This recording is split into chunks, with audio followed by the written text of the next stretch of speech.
Good morning, everyone. Today we will start with the chapter of civics. We are done with the history chapter of nationalism in India, and now we are going to cover this chapter gender, religion, and caste. In this chapter, we will be dealing with these three differences, which is gender difference, religious differences, and caste differences.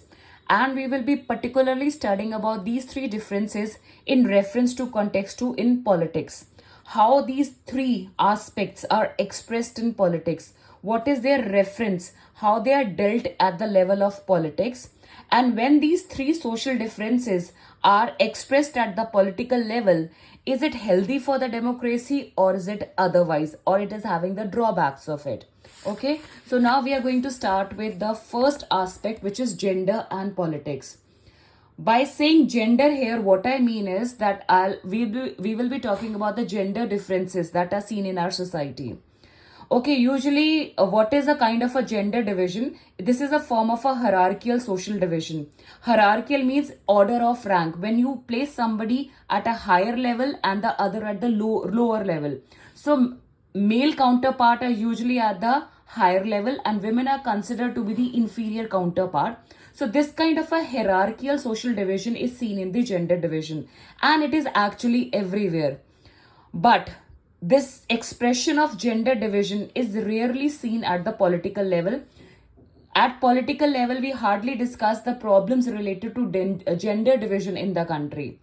This gender division, it tends to be, what we actually understand by gender division is that it is something natural and unchangeable, that nature has created this thing and we can't change the differences that are there. But it is very much wrong. It is not something which is biology, scientific based, or nature has created. Rather, this gender division is something which is based on social expectations and stereotypes. Stereotype means the same kind of a ideology being passed on from one generation to the another.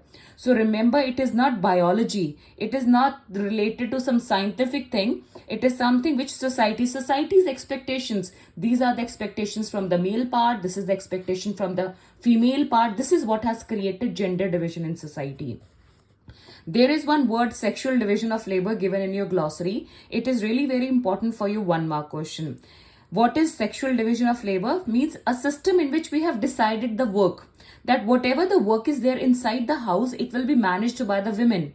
If she is not managing, she is the one who will arrange some domestic help for that work. So means dividing the work on the basis of what the men in the society will do and what the women in the society will do. Now let's start with the public division and private division. How it is divided. Boys and girls, they are brought up to believe that the main responsibility of the women is household work. This is what usually thinking or ideology in the society. This is what we call as sexual division of labor. So means we have assumed for our side that home related work is related to women and she is therefore bringing up the children. Women do all the work inside the house, cooking, cleaning, washing clothes, tailoring, everything, looking after the children. And men are expected to do all the work outside the home. It's not that men can't do all these tasks or activities which are given here. They can also do these things. But it is just, there's a simple ideology among the society that all these tasks are meant to be done by women only. But particularly if you are being paid for all these things like tailoring or cooking, so men are ready to take up these jobs when they are being paid for this aspect. Okay.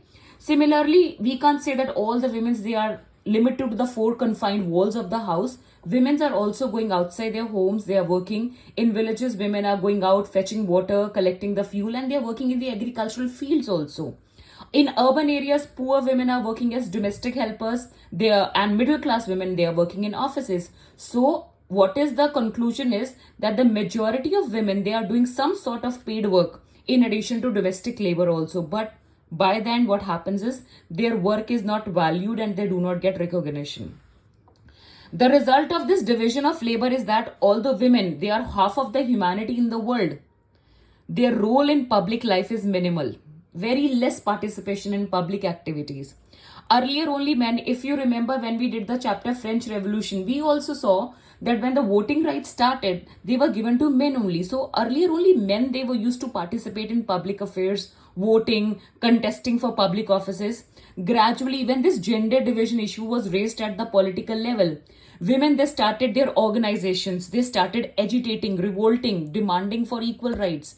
And agitations, they started in different countries. So now women, they were demanding that they should also be given the voting rights. And because of these agitations, that which they organized, the rallies that they took out, that they were given to their political and legal status, it enhanced, it increased in the society.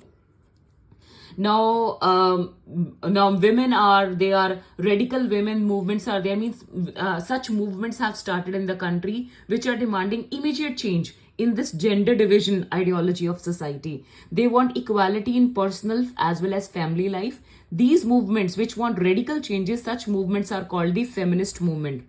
Now again, by the side of the word page, glossary, feminist, again very important 1 mark term is given. A women or men who believes in equal rights. See, usually what we assume that feminism is always related to women. No, that is a wrong ideology. Feminism talks about the equality between men and women, that whatever right that you are giving to one counterpart, the same should be available. They do not demand some extra right, some extra help, but the equal opportunities and rights for the women also. This is what we call as feminist or feminism. Now, with the political expression, since the time gender division is now being politically expressed, mobilization hui hai, people are creating a rallies, movements regarding all these issues. All this has helped to improve the status of women in society.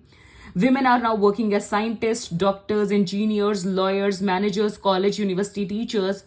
So there is a lot of change in the status of the women. Now, again, it's an important question. But in some parts of the world, for example, in Scandinavian countries. What do I mean by Scandinavian countries? Scandinavian means sub-region in the Northern Europe. So here, like in Sweden, Norway, Finland, the participation of women in public life is very high. This usually comes in 1 mark. Where the participation of women in public life is very high, they give you the option. Sometimes these 3 combination of options are given, or they ask you regarding Scandinavian countries. Now, but still, if we compare it to India, women are still lagging behind, because ours is still a dominated patriarchal society. Patriarchal means male dominated society. Again, very important 1 mark term. What do you mean by patriarchy? Literally rule by father. This concept is used to refer to a system that values men more and gives them power over women. Okay, now from this gender and politics topic, there's always a 5-mark question which is related to how women are discriminated in different aspects in India. So in your book, they have already made the points. You can see the points given here, 1, 2, 3, such way 5 or 6 points are given in the book. These are more than sufficient to prepare for the answer. The first part is related to literacy. They have made a comparison. 54% of literacy rate has been achieved by women as compared to 76% among men. So you can see the difference here. A smaller proportion of girls, students, they go for higher studies. If we see the school results are almost equal for boys and girls. The girls are not lagging behind as compared to boys. But the dropout means leaving the studies in between. So this dropout rate is found to be higher among girls as compared to boys. And obviously the parents have such kind of a mindset. They prefer to spend their financial resources on the education of a boy rather than spending equally on sons and daughters. So first discrimination is in the literacy rate. The second is regarding job opportunities. So usually women can't be seen in very high profile white collar job appointments. Very less. Their percentage is very small. On an average, although Indian women, they work 1 hour more than an average man every day, yet her work is not paid well and not valued. Simple reason, they consider that women has to look into so many aspects. They consider the emotional aspect of women to be somewhat a weakness, looking after the family, going on maternities. So all these points are considered rather the weakness of women. So that is why they are not appointed on a high profile or high collar jobs, white collar jobs.